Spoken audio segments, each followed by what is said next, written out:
Hey, welcome to Getaway Day, episode 22. I'm Gautam, joined by Mason. Today we're going to get into Mets drama. So, just a normal Monday.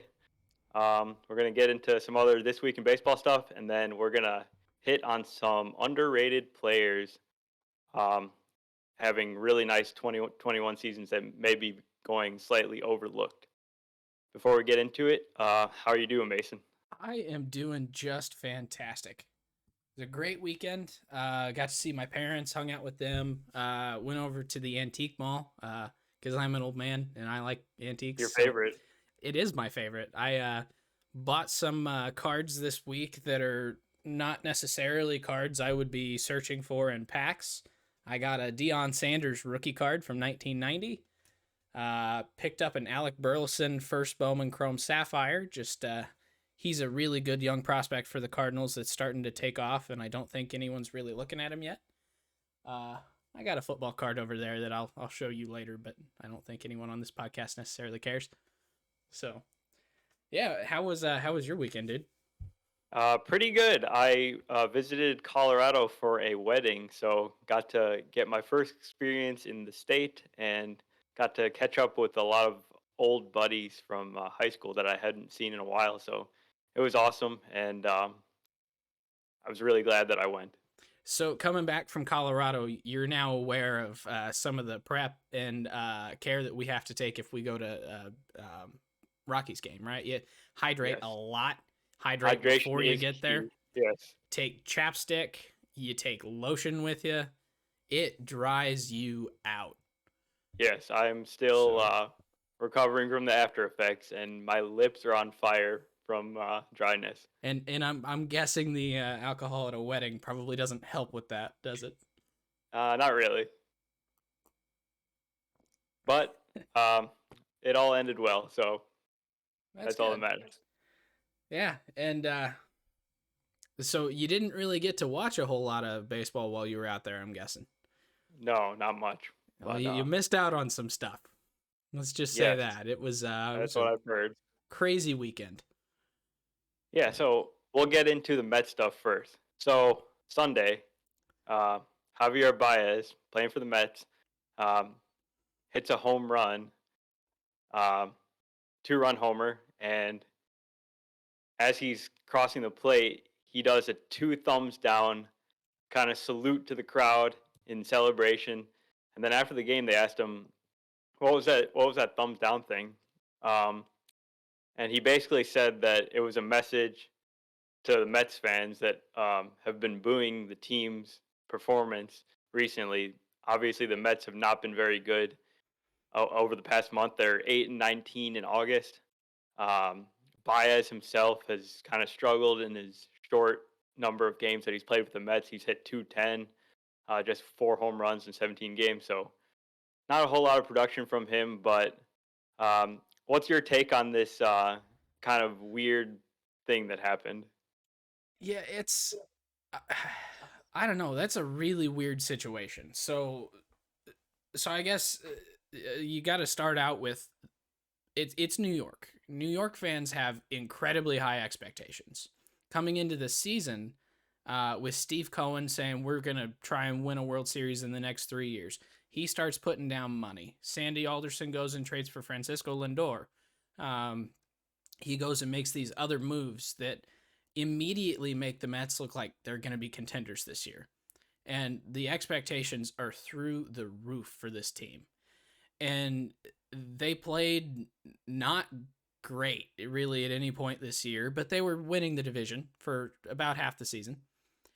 And then all of a sudden they started to fall off. The Braves started to get good. The Phillies have been kind of playing really well. They're in for a wild card spot right now, and the Mets just keep falling. And I think I'm trying to pull up the standings on MLB.com, but it's literally just it says standings, regular season, wildcard, spring training, and then white screen under that. So I have no idea what the record is right now.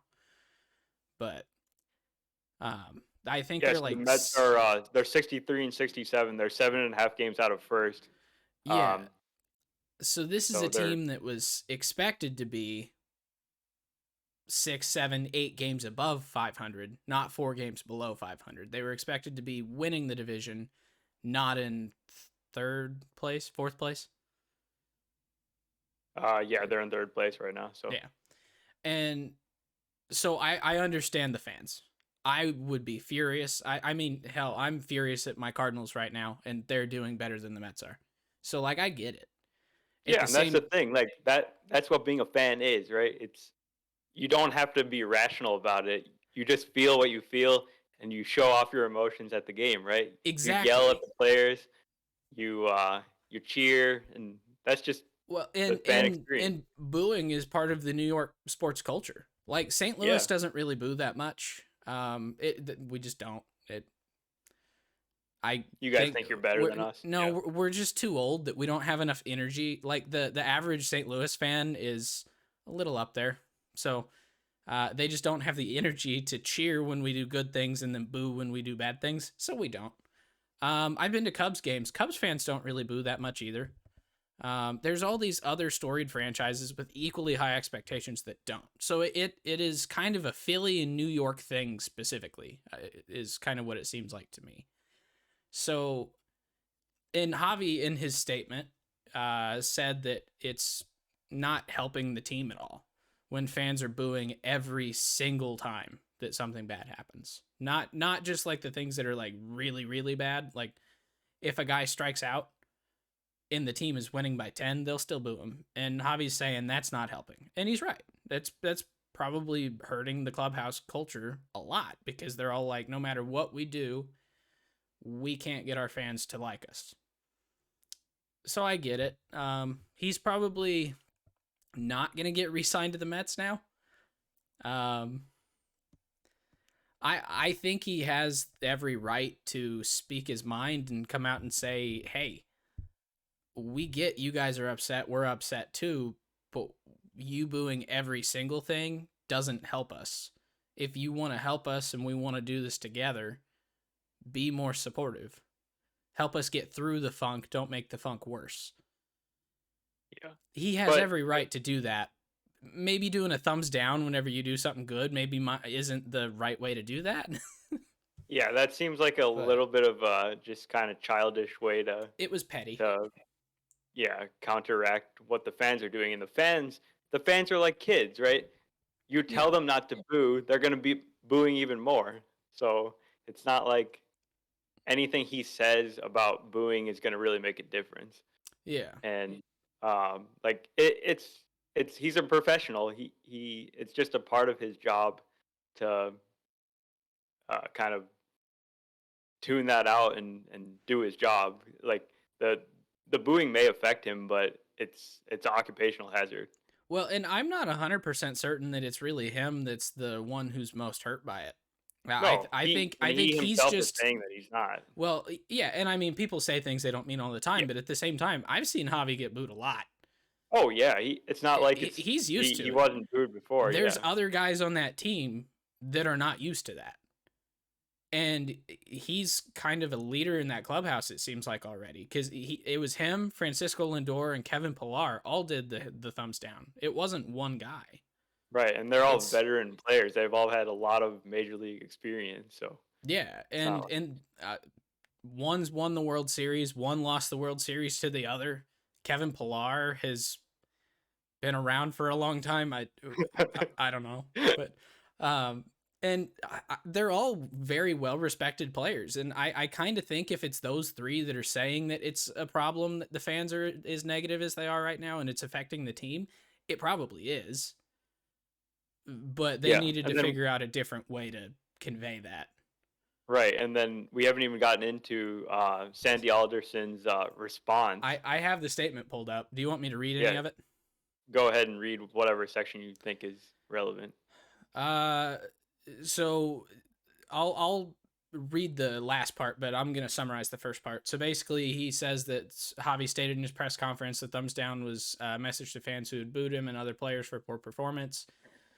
These comments are totally unacceptable and will not be tolerated. And then here's where I'll start reading it verbatim. Mets fans are understandably frustrated over this team's recent performance. The players and the organization are equally frustrated. But fans at Citi Field have every right to express their own disappointment. Booing is every fan's right. The Mets will not tolerate any player gesture that is unprofessional in its meaning or is directed in a negative way toward our fans. I will be meeting with our players and staff to convey this message directly. Mets fans are loyal, passionate, knowledgeable, and more than willing to express themselves. Understatement of the year. We love them for every one of these qualities. And that is Sandy Alderson's statement. And then Steve Cohen followed it up on Twitter with, I preferred when the biggest controversy was the black jerseys. Yeah, and that's the other thing. We talked about it when it happened a few weeks ago, but Cohen himself is the one that's introducing the controversies when he tweets stuff like, "Oh, it's hard to believe professionals are so bad at hitting and stuff like that." And honestly, I'm guessing that fans are taking that and what he's saying and then saying, "See, even the owner thinks this is unacceptable, so we need to boo." Yeah, because so the owner's on our side. And specifically talking about Javi, he almost basically called out Javi in that tweet because he was talking about plate discipline. And when you bring a guy in like Baez, you know he has a history of not having good plate discipline. It's part of his game. It's what he's always done. It's not like he shouldn't have been surprised by that. Yeah, and that was the other thing that I was thinking earlier today was like Javi's not having a great year. It's not great, it's been okay, but he's still hitting 242, 286, 479. He's never been a huge on base guy. He still has 26 home runs. He's striking out more than he usually does. Yeah, he leads the league in strikeouts. But yeah, overall, I think he's put up 3 WAR, so he brings the defensive value too. So 2.2. 2.2, but I think the other one is 3.0. But yeah, he's been a productive player, not at the level that he was in 18 or 19, but plate discipline is not one of his skills. Well, and even between 18 and 19, 19 was a considerable fall off from 18. So really, he's just kind of back at what he should be. I think 18 was just an outstanding. It was 2015 Bryce, but for Javi's career. That's what I think that 2018 was. So you should know that he's going to swing and miss a lot. He always has. He's going to swing at a slider that's 2 feet low and away. That's just what he does. But when he makes contact, it's crushed. It's your trade-off. It's your Joey Gallo trade-off. Yep. So, yeah. So that's kind of my thoughts on that. The whole situation kind of pissed me off because like I'm kind of disappointed in Mets fans just in general because like Yankees fans are also incredibly passionate and so are Phillies fans, and they'll let their disappointment show through booing and stuff in the stadium, and that's fine, but I don't think it's ever been quite as bad as it is right now in the Mets games. But then you have these other franchises that probably have an equal right to boo and probably an equal justification for booing right now. And I mean, hell, literally the Cubs. They traded their good players and they're no longer around 500. They started just completely falling off a cliff. I would be wanting to boo. I probably still wouldn't, but so I guess it's one of those that, yeah, it's in every fan's right. Probably still doesn't make sense because that guy is still better than you could ever be at the thing that he's doing. So I don't know. I think it's a really nuanced issue, but yeah, for sure. But one thing is clear: the Mets are not really looking too good right now for this season's outcome. So, and honestly, they need to just shut DeGrom down instead of rehabbing him and bringing him back because I know they're trying. That's another thing. It doesn't really make sense to ramp him up just to have him throw maybe 2 starts at the end of the year, but yeah, who knows? So, okay, moving along here. Wander Franco. He is quietly. He's not going in our underrated category here, but he is quietly putting up an amazing rookie season. he actually has a active 29 game on base streak, He's got it up to which is 29. yes, and it's the longest on base streak by a player 20 years or younger since Ken Griffey Jr. did it, and he's got a long way to break that record, which was set by Frank Robinson back in the 50s, I believe, at 43. But this Yeah. guy, from all accounts, seems But like a I guy that can reach that I think level. he has the fourth longest streak of that kind, right? I believe fourth or sixth, something like that. Yeah, Yeah. and So in the top 5 before he got into it is all Hall of Famers. right. So So he's in he's very in good great company. Yeah. And the thing with Franco, the thing that I love about an on base streak is even if the guy's not hitting, he's still finding a way to make an impact on the game every single night by getting on base. Yeah. And I don't I don't even understand how this guy's doing it after we've seen so many other player debuts like Kelnick. A lot of other rookies have just come up and kind of flopped because of the high expectations and everything. With Franco, he initially had an amazing game, then he struggled for a bit, and I feel like people kind of just forgot about him. But now he's kind of showing exactly to be exactly what he was promised to be, which is an amazing player. Yeah. Yeah, he amazes me. He's really almost exactly what happened with Mike Trout, I think. Cuz like Mike Trout debuted at 19, his first little bit wasn't great. It wasn't bad, it wasn't great, and that's kind of how Wander's was too. He wasn't miserable. He was hitting like what, 240, 230, 240. He was getting an occasional double, stuff like that, but nothing that was like cataclysmically bad. And Yeah, then now all of a sudden he's turning it on and he's showing that he's this incredibly valuable kid at 20 years old and he's projected to be this superstar. right. Um, So what he's done actually to this point in 52 games, um, hitting 274, 336 OBP, 447 slug. He's put up 1.6 F4 in 52 games. So that's if you project that out over 162, you're talking about greater than a 6 WAR player. So yeah, that's and kind of in the superstar range already, and well, he's just 20. so I was looking it up earlier because we were talking before we started recording today about Nolan Arenado, and Nolan Arenado's best season was in the 6 WAR range, and Yeah, he's by every definition a superstar in this league. So yeah, Wander is a fantastic young player, and I really hope more people start watching him. I mean, I'm kind of guilty of not watching him very much right now, but yeah. So yeah, I guess I'll ask you two questions. First, why don't you watch the Rays? because they play at the same time as the Cardinals most of the time. That's what the quad box is for. Dude, my attention span's not that good.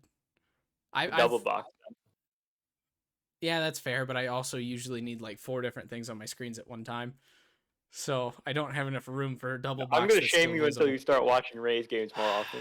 Fine, I'll start watching them more often. Here, I'll go double box right now and turn it on. So I have Cardinals, Reds, and Boston, Tampa. There you go. Now So I can't see what anything happening on these tiny boxes is, but it's there. okay, so the other question is, can Wander Franco actually reach that superstar status playing in a tiny market like Tampa Bay that's not super popular, and he doesn't really get the national attention as much as players in bigger markets? So I've been going back on this exact or back and forth on this exact thing for a little bit here. And I think I've settled on yes, he can. And I say that because of a comp that I've already made in Mike Trout. Now, granted, Trout's in LA, but he's not on the nationally popular LA team. He's not on the LA team that's really ever been good since he's been there. And he's a very quiet guy as well. So he has three things going against him, but he's so talented and puts up numbers that are so good that he's still a superstar. I think that Tampa is going to struggle to get him to that superstar status, but I don't think that I still think it'll happen. I think it's just going to be a little bit of a rough road. My other thought with it was maybe if there's a salary floor and Tampa is required to put more money into other players to make that team better and draw more fans. Because that team is so good at finding the nobody and bringing in the nobody to get a lot of value so they don't have to pay very much money for it. And people don't really want to come to the stadium to watch a nobody. It's just kind of a thing. Like, people love watching the Dodgers, and the Dodgers are a great team. Why can't Tampa do that? If they can find the diamond in the rough, they could find the diamond in the diamond shop. Yeah, but I guess I'll push back a little bit on the salary floor, making it so the Rays would be more star-filled, because even if there was a floor, are they really going to be spending more than the minimum? They won't spend more than the minimum, but right now, if the minimum is even $75 million, that's double what they're paying right now. And then some. They have a $30 million payroll, or 35 or something. It's ridiculously low. I agree with you, though, about Franco becoming a superstar, but I think it just has to be based on him being extra outstanding as a player. He has to be one of the best players in the league for him to be a superstar. The other comp that I could see, and this one is one that we're kind of watching develop, is Vlad. Because Toronto's not a huge market. Toronto doesn't get a whole bunch of people watching. Toronto is kind of a big market, actually, and they've got all of Canada watching them. Canada's not nearly as big of a baseball. They love baseball. I'm gonna guess that New York is still the bigger market.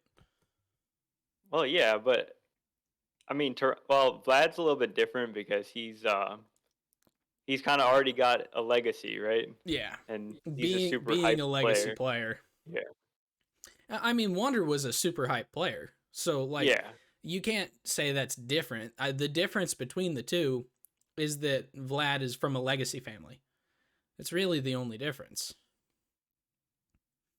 I think the being in Tampa Bay kind of really kills your chances of being a superstar unless you're agreed. Because Evan Longoria probably should have been a superstar back in his prime. Yeah, and he never really was. He was a really well-respected, good player, and he had a pretty decent following, but he wasn't a superstar.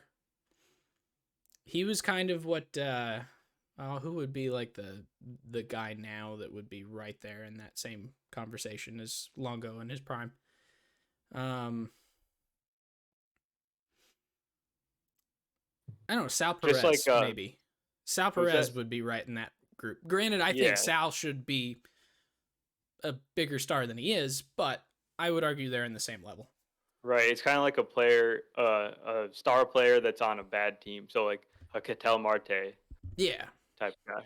Exactly. But the difference with the Rays is hopefully people start watching them more because they're actually an amazing team too. So yeah, I really hold on. I gotta determine right now if I'm going to say that the Cardinals aren't making the playoffs, because that's going to determine if I'm allowed to say this next thing.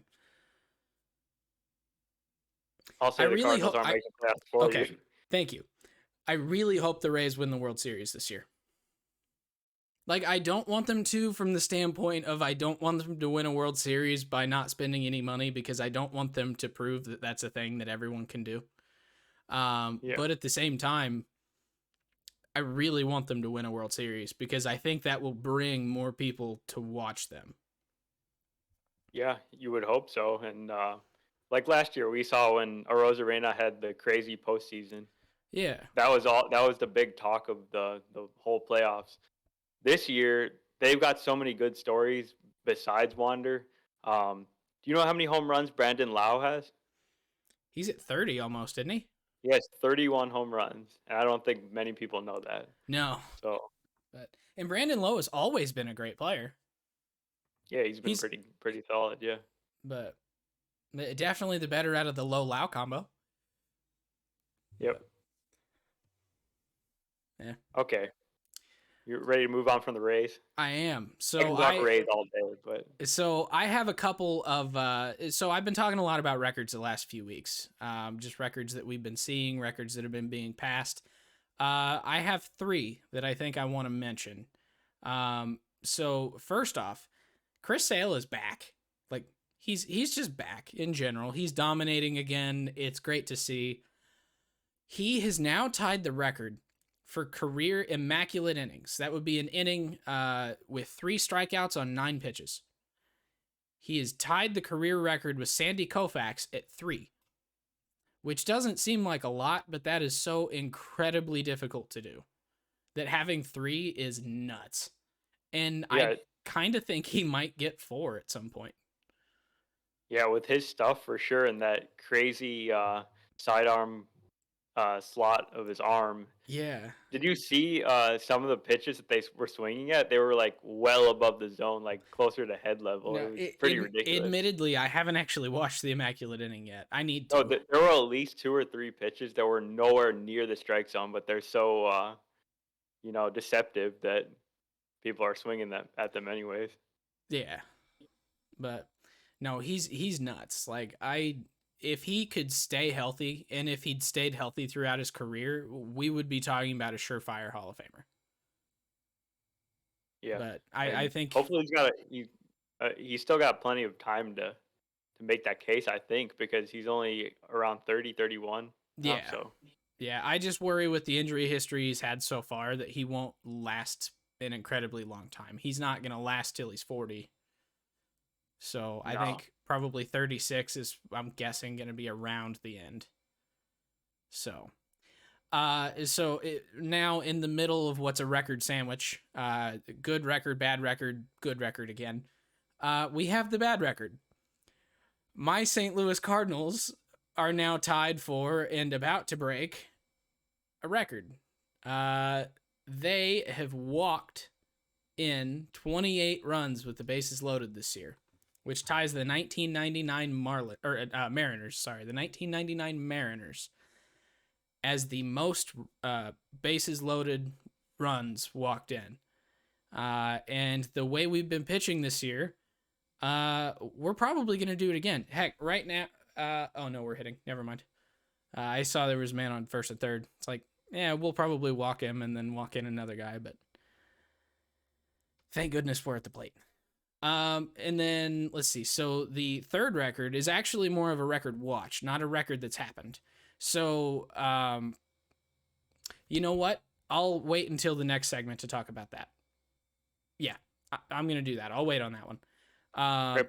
The last thing that I wanted to mention is, so I've already mentioned Sal Perez.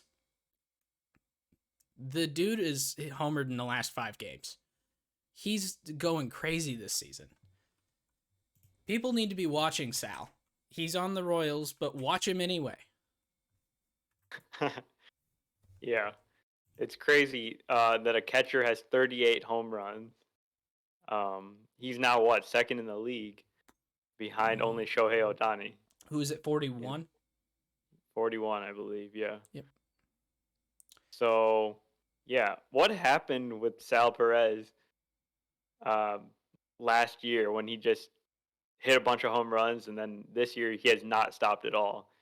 He was more like a 20 home run guy, and now he's all of a sudden a 40 home run guy. That's just weird. Sal's always had this power. So it's weird to think about, but I kind of think Sal getting Tommy John in 2019 might have helped. Like, so when pitchers get Tommy John, they can throw harder than they did before. He seems like he's swinging harder than he did before. And he's striking out a lot more, so you know that he's charging up a lot when he's swinging through these pitches. His career strikeout percentage went from like 14, 15. It had been around 20 in 2016 through 18, and it's jumped up to 25 now. So he's swinging and missing more, meaning I think he's swinging for the fences more. Yeah, you can just tell by his swing. He's just completely selling out for as much power as he can get, and it's working out for him. I mean, he's put up the second best season by FWAR that he's ever had so far. He's at 2.6 WAR. 2013, he had 3.5 WAR, but that was mostly defensive because he had only had 13 home runs and a 106 WRC plus. This year, That's he's an pretty elite hitter. That's pretty interesting that all those home runs still only adds up to 2.64. Shows Yeah. that there's not a whole lot of other value that he brings other than hitting home runs. Well, He doesn't walk at all. Well, and he's negative defensive value now, which kind of surprises me because Sal was always a really good defensive catcher. Yeah, but So, yeah. I don't know. Very weird season, but kind of cool. Yeah. So, watch Sal. That is your homework. All of you. All right. Okay, main topic for today, underrated players. So we're 5 months into the season. We're about to reach September. Baseball rosters expand to 28. So we've got a lot of data. And one of the great pleasures of the baseball season for me is just going through different players and seeing, oh wow, this guy's having a nice season, this guy's having a bad season, like that. And we're going to be able to do that today and kind of point out some guys that have really played a lot better than a lot of people may realize. So I'll let you kick us off here. All right. So, for underrated guys, there's a couple different ways you could think about it. There's guys who maybe they are past their prime, and so now all of a sudden they're playing really well, and people forget about it because they haven't been good in a couple years.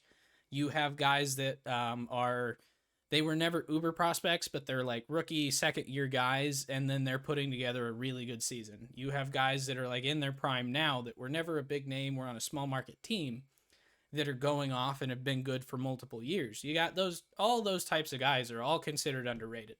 So my list, I've kind of tried to pick one for each. So the first guy I want to mention, and this is my biased pick of the day. I'm just going to preface this with that. It's my biased pick. It is a Cardinal. I'm sorry. I have to. There's no other way that I could get through this segment without doing it. Adam Wainwright. Today on August 30th is his 40th birthday. He's 40 years old today. And he is putting together his best season since 2014. So Wainwright this season has pitched 26 games, or he's not missed a start. He's pitched all 26 that he was regularly scheduled for. 169 and 2/3 innings, a 2.97 ERA. He's racked up 3.4 WAR. His Ks per 9 and walk per 9 are both above his career average, which the Ks per 9 has never been crazy for Waino. His career is 7.64 strikeouts per 9 innings. He's thrown 8.22 this year. His walks per 9 is crazy low, and it always has been. His career is 2.43 walks per 9. He's down to 2.12. And he's been the rock for an otherwise lackluster pitching staff. And the other big interesting point for him is that Zach Wheeler is the only pitcher in the league who has thrown more games of 7 innings or more this season. And innings in general. So yeah, Wheeler's number 1, Wainwright's number 2. So that always something that I look for in pitchers is how many innings are they eating, and Wainwright is eating all of them, especially recently. He's been going like deep every single time out. Now, to be fair, impressive. 3 of his last 4 outings have been against the Pirates, and he dominates the Pirates. He threw, what was it, 8 and a third inning 1-run game. He threw an 88 pitch Maddox, and then on 7 more innings, not yesterday, but Saturday, 7 innings on about 100 pitches. Shutout, and he now has the record, I think, for consecutive scoreless innings against the Pirates. That is absurd. Yeah, so he's just been amazing, and it's not a fluke either. If you add in his 2020 stats from the 10 games he started there, He's at 235 innings pitched across 36 games with a 3.02 ERA, 7.99 Ks per nine, 2.1 walks per nine. And he's doing that while being pretty much average in every single like baseball savant statcast stat that you can come up with. His curveball spin rate is insane. It always has been. His walk percentage, he's elite. Everything else, he's just kind of in the middle, but he's quietly the 12th best pitcher in the league. Yeah, for me, it's crazy because I'm one of the biggest Wainwright like doubters out there, probably, especially in what 2017, 2018, 2019. Every year I would tell you this guy's washed. He's got nothing left, And what did and I he keep comes out the saying? last. You kept believing in him, so good on you. But yeah, I don't think even you would have expected him to be pitching this well, though. No. And with Yachty coming back next year, already signed. He's trying to get Waino to come back, and the way Waino's pitching now, I wouldn't be surprised if he went out on a high note because I don't know if he can do this for another full season. But at the same time, I would love to see him come back one last season, go out with Yachty while he's still near the second peak of his career. Because the entire way he pitches has changed from when he was originally dominant. He no longer throws 95-mile-an-hour fastballs. He throws 91 maybe on a good day. So he's had to learn to pitch instead of throw. And so now we're seeing basically the second resurgence. And I want to see him come back one last season. And the other reason I want to is the record watch that I was mentioning earlier. His next start, which is going to be on Sunday, Monday, Tuesday, Wednesday, Friday. He pitches Friday. Watch that game because Friday will be the 300th time that Waino and Yachty have been the battery, which is the fourth highest total for any battery in Major League history. If they both play next year, they could potentially get to second on that list. I don't think they can reach first, but they've just been a duo that's just been around forever, and they've been really effective. So, I don't know. I think that's a game to watch just because he's gonna be pitching like it's a milestone because it is. So I expect him to come out and pitch really well this week. So, all right. Yep. Now I'll quit talking about Adam Wainwright because I could talk about him for months probably. So. Okay, so my guy plays for a super team, or they've been called a super team by many, and that's the Dodgers. So when you think of the Dodgers, you think of all their stars. They've got Cody Bellinger, they've got Mookie Betts, they've got now Trey Trey Turner, Corey Seager. They're just stacked with stars up and down, and those guys get all the attention. But on every good team, there's always the contributors that kind of go under the radar, but they're performing almost every day. There's two guys I could have picked here, really. I could have picked Chris Taylor, but I decided to go with A.J. Polluck, left fielder for the Dodgers. So he is having one of his best seasons in a while. He's actually hitting 301, 353 on base percentage. He's got 16 home runs. He also hit 16 home runs in the shortened season. And the thing about Pollock is that he's always had a lot of trouble with injuries going back to when he was with the Diamondbacks. He was pretty much the Diamondbacks' best player for a while, but he kept getting injured all the time. In 2017, he only played 2016, he only played 12 games. 17 and 18, he played 112 and 113 games.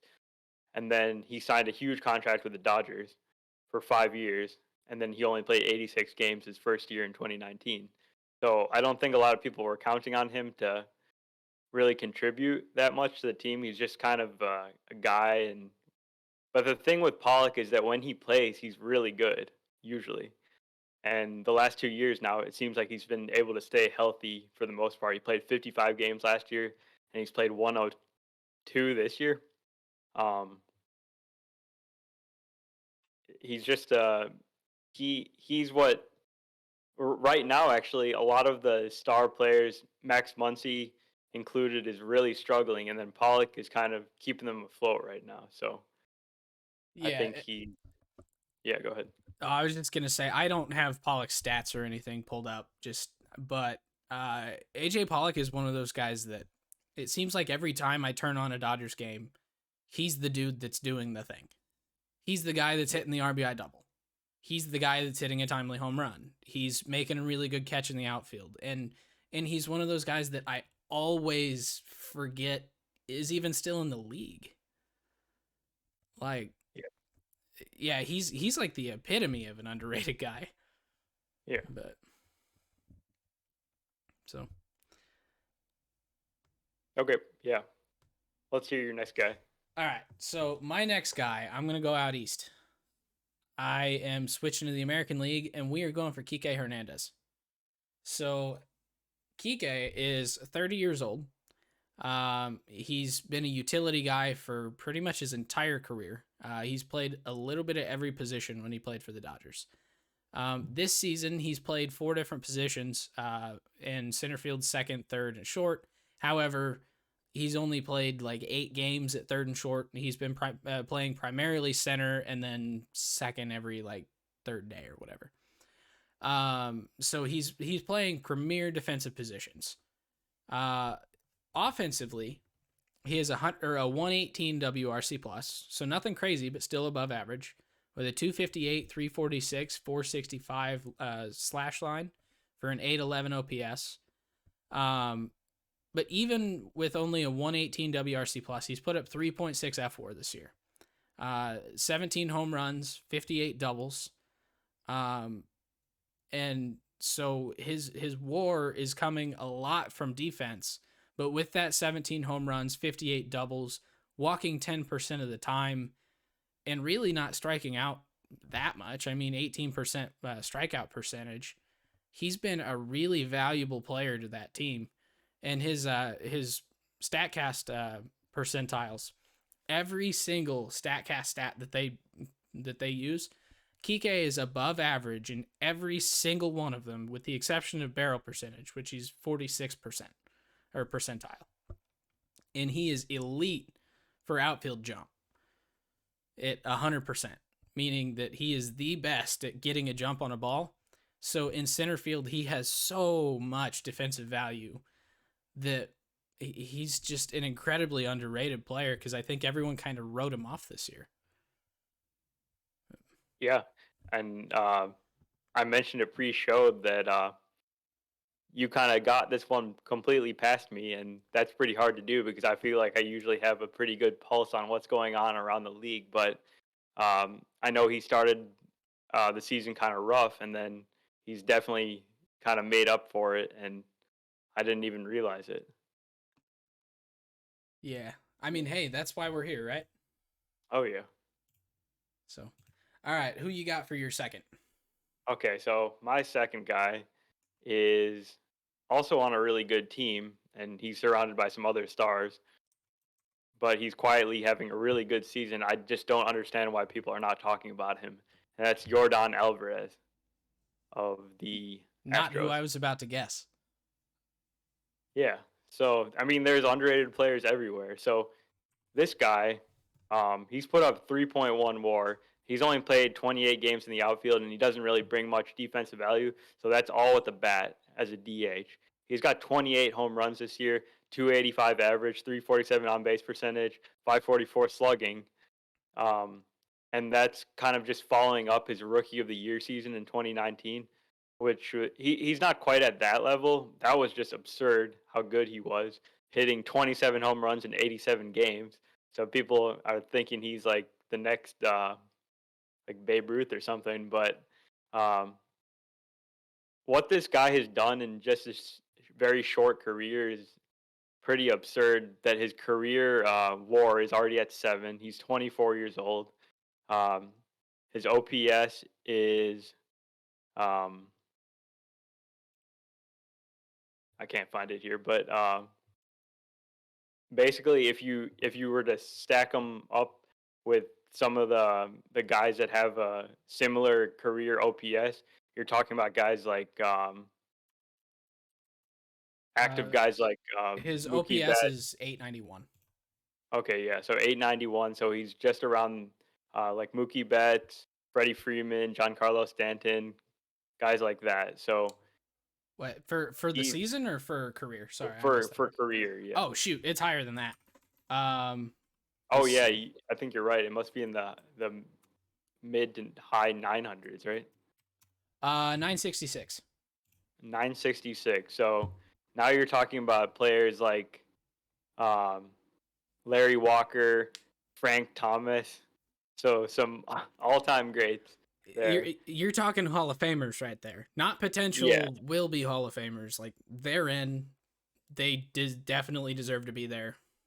yeah. And the guy that I kind of wanted to make the comp to, kind of because of position, is David Ortiz, because he was mostly just a DH. Yet he was a guy that hit for really high average, just like Alvarez, but also had insane power. I could see, not this year, of course, but I could definitely see Alvarez being a guy that could hit 50 home runs in a season. I do too. So I look at his home run totals, his slugging percentage, and everything, and then I look at his age and realize that he's not even fully developed yet. Yeah, Like it'll be what, maybe next year you're gonna see the start maybe of his peak, maybe. That's yeah, right when he's entering his prime, 26, 27, 28. But then hell, you look at Nelson Cruz and he's 107 and he's still putting up 40 home runs. So there's a chance that he could just be hitting 40 home runs for yeah, a seemingly like decade 15 plus. Yeah, years. right. So And one of the biggest concerns about him going into the season was his health because he had like two knee surgeries, I think, over the offseason. So people were like, is this guy really going to be able to stay on the field? And he's actually done a really good job of that. So that's really encouraging to see. And I'm glad he's on the field because he's an awesome player to watch. yeah, And he has no flair, right? He just goes out there and hits home runs and runs around the bases and doesn't speak. yeah, it's crazy. Like he's one of those guys that like everyone knows him because of what he did in 2019. I don't think there's someone who, as long as they watch baseball consistently, I think if you said Yordan Alvarez, someone would know who you're talking about.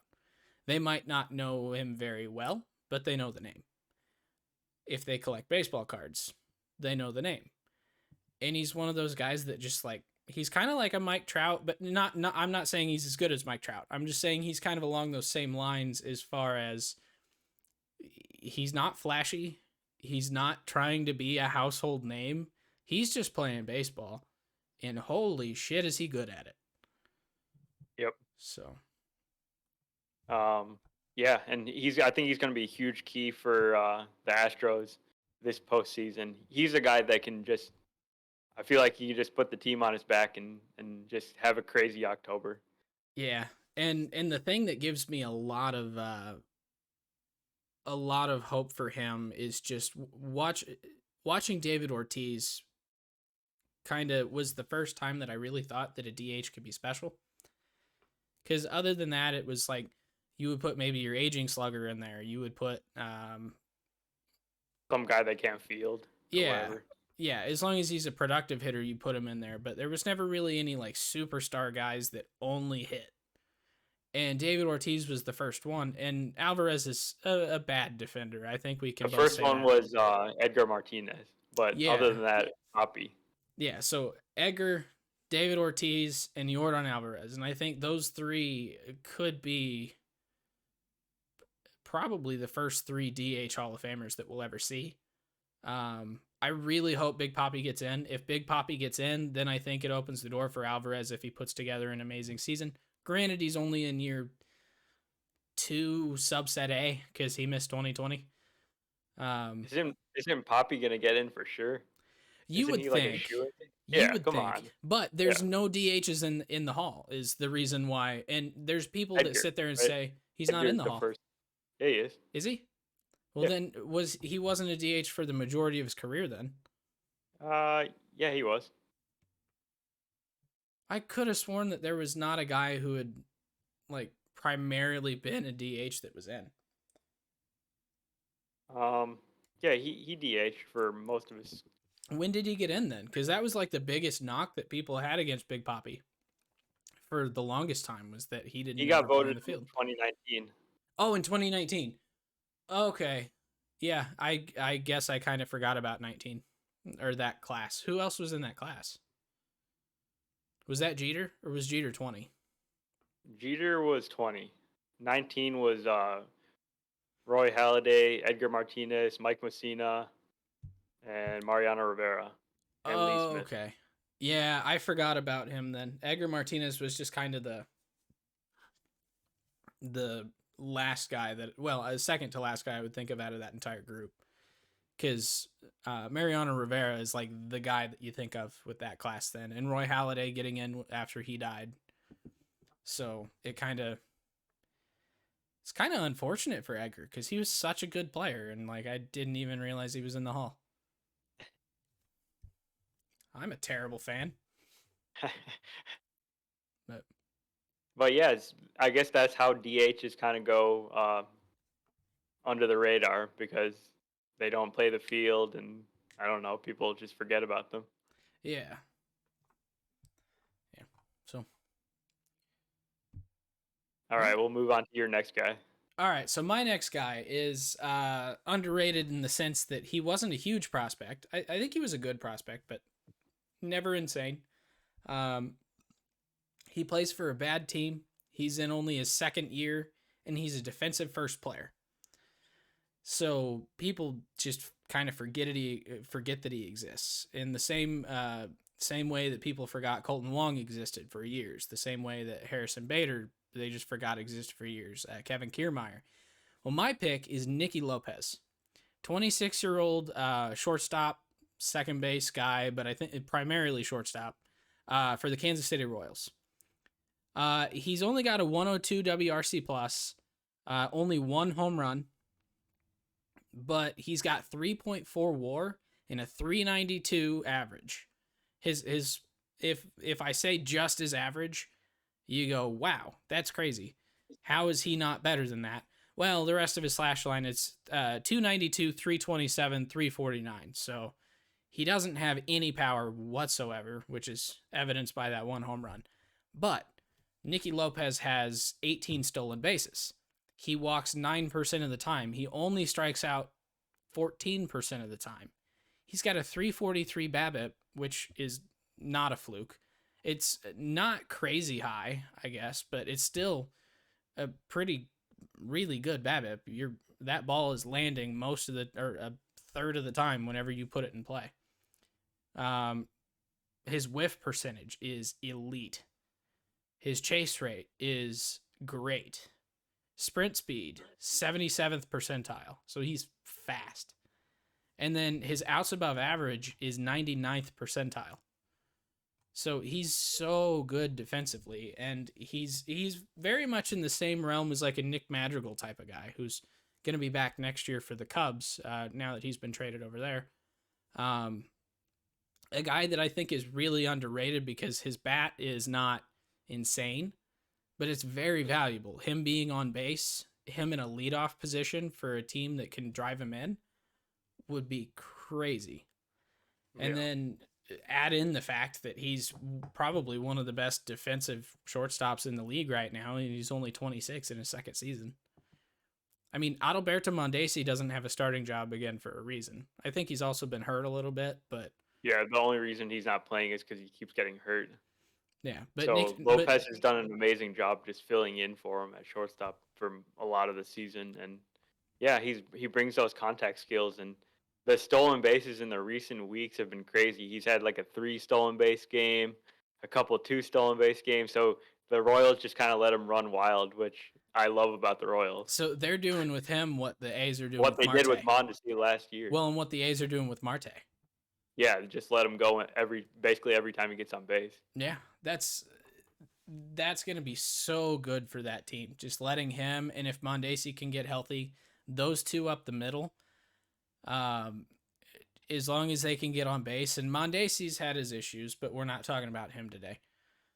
So, but that could be really good for an up and coming Royals team, I think. Right. Well, Bobby Witt's coming to take their jobs. That's a good point. I really, at that point, I hope it's Mondesi that they move on from because he is going to be older, so he'll be closer to free agency. He's not really shown that he can be consistent either. So, but yeah, Bobby Witt is going to be up next year, isn't he? If not this year, I'd love to see him. I would too. And they have no reason not to. Yeah. I guess the only question there is their AAA team going to be pushing for the championship? If so, maybe leave him down, let him win a AAA championship, because he's certainly not going to be winning a championship in Kansas City this year. No, sir. Okay. I'm going to hit one more guy here. All right. And, well, so my guy here is not definitely what you would think of initially when you think of underrated, because he's a very well-known player around the league. I just think he's going underappreciated, and that is Gerrit Cole. Certainly not underrated. No, he is underrated. So Gerrit Cole is doing what he's been doing basically for the last 4 seasons again this season. So he's got a 2.80 ERA. His worst ERA in the last 4 seasons was 2.88 in 2018. And he's had two complete games, which leads the American League. He has 200 strikeouts, leads the American League. Best FIP in the American League, best WHIP in the American League, best strikeouts per 9 in the American League. And I feel like there's not even a conversation about who the best pitcher in the league is. Everyone thinks it's Jacob deGrom, but the thing that Cole's got going for him is, when healthy, it still is Jacob deGrom. Right, but that's the key, right? So Cole is always available to his team, and he is putting in all the innings to keep the Yankees afloat, especially when they were doing really poorly.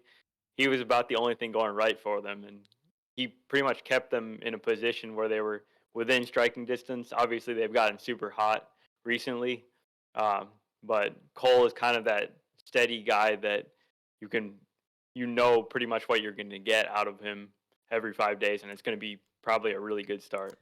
Yeah, and so change up here on Twitch brought up kind of the one thing that I was going to mention here about Cole. So he, as soon as the sticky stuff started becoming an issue in the league, his spin rate dropped substantially in the first couple starts. He hadn't quite figured out how to pitch without stuff, which he basically admitted to using spider tag. So that does put a dark cloud over him for this season, and probably for the last couple of years. But he has been pitching really well since, and they're checking every pitcher every game, every inning of every game. And right, so he's been able to adapt to it and prove that he's still the great pitcher that he is. Yeah, and really, it's I don't think that sticky stuff should be thought of in the same way that steroids was, where it's like anyone who ever did it should be blackballed, shouldn't be allowed in the Hall of Fame, whatever. No, this isn't that, because it well, I didn't agree with that anyways. But I know you didn't agree with it. I'm just saying for anyone who might agree with it. Oh. We have people listening that have their own opinions, Gotham. Jeez, not everything's about you. But yeah, it's not the same thing as steroids, because everyone was doing it. It wasn't like there was a select, like 5% of people that were using this and it gave them that much of an edge. It had got 60% of the league probably was using stuff. So the best guys were using it. Some of the worst guys were using it.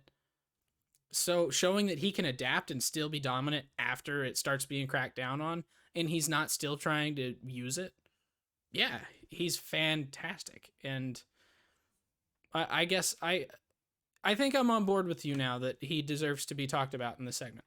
I wasn't sure at first. I'm like, he's too good. Initially, you think about it, like everyone knows Gerrit Cole and everyone knows that he's good and everything, but I feel like he's not talked about for the workhorse that he is. His game starts every year are over 30 since 2017. 33, 32, 33. Shortened season, he made 12 starts. This year, he's probably going to be right at 30 because he missed some time with COVID. But I think there's a ton of value, just like we talked about with Wainwright, in a guy that can eat innings, and you're getting that with Cole. So I think the Yankees are probably pretty happy with their 9-year, $324 million investment they made. Yeah, I would imagine so, and they'll be happy with that for a while. Yeah. So I would like to point out Wander is up with no outs and the bases loaded. Has he reached base today? He is 0 for 3, so I'm guessing no. Okay. But did you want to hit one more guy, or do you want to wrap up? Let's hit one more guy that I think we were both wanting to talk about. There's two guys here, so we'll talk about one and give the other an honorable mention, and I'll let you choose between the two. So CJ Cron or Teoscar Hernandez? Let's talk Teoscar. Teoscar. All right, Teoscar Hernandez for the Toronto Blue Jays. 28 years old. He came over from Houston in... Oh, shoot. What year was that? 2017, I believe he came over from Houston. And then he's been a pretty solid outfielder for Toronto. His first 2 years, didn't do anything crazy. He was hitting like 230, 240. Putting up a lot of home runs, though. He was a 20 home run guy every season he's been in Toronto. Asterisk, the shortened 60-game season, he only hit 16, but you could assume he probably would have hit more than 4 over the rest of the season. So I'm calling him a 20 home run guy at least every season of his career. This year, he is hitting 395, 328, 295, 328, 516 for an 844 OPS and 126 WRC plus. What do you want to mention? Yeah, so I will say that some of that batting average is fueled by the 360 BABIP.